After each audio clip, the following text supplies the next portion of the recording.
All right, Diego. So this is about my third time recording your video.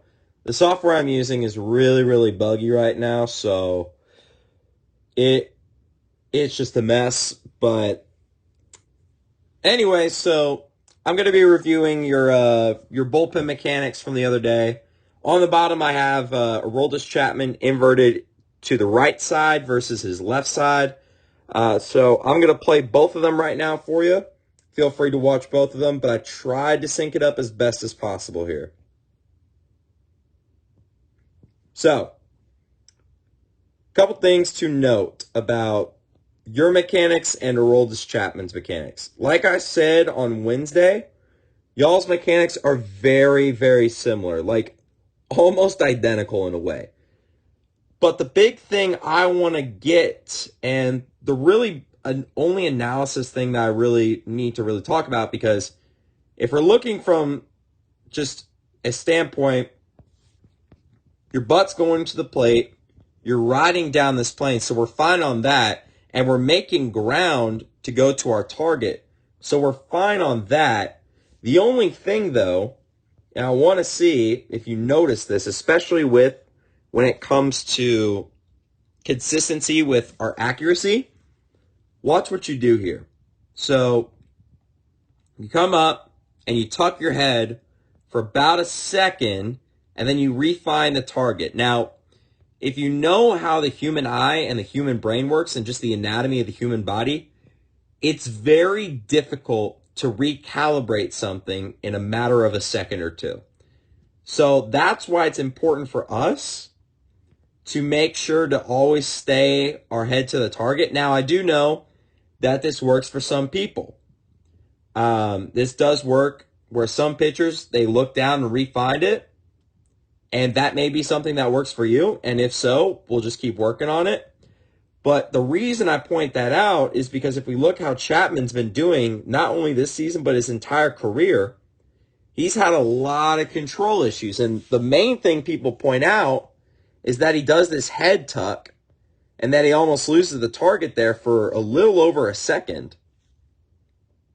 Not only that, but just how much whip that he has. And that's similar if we get to yours. It's a very similar whip action right here to Chapman's. Now, one thing Chapman does really well, and I want to get to where your position is right here. You're right now at about a 75-degree arm angle where Chapman's is at 90, and that's kind of ideally where we want our arm angle to be when we're throwing. We want that really strong arm angle of that 90 degrees. But overall mechanics looked really sound. Fastball had a lot of life to it. Changeup also looked really good. But the big thing that we can work on next week, and really I just want to see how differently it would play, is just keeping that head on the target there. And if it doesn't work, it doesn't work, so be it. But it's worth a try to see if we can work on that. Another thing I want to talk about right now is the amount of stride you have. If you've ever listened to sports science when it comes to like Chapman's stride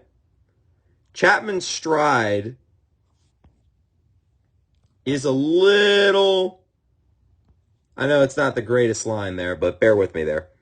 Actually, I'll just use yours for example. The thing about you and Chapman is that you are getting to the plate, which is going to give off the illusion of a faster speed.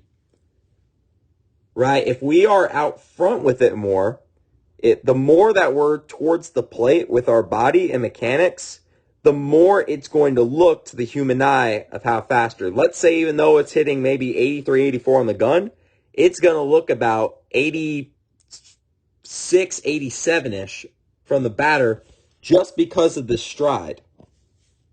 Not only to mention you're also a very athletic dude, so that's also going to play into your velocity and the run on your fastball and the life to that. Very similar to Chapman's. But overall, the bullpen was really good. Velocity looked good. only main takeaway from it is I want to see if we can keep that head there to the target. But otherwise, really great job, Diego.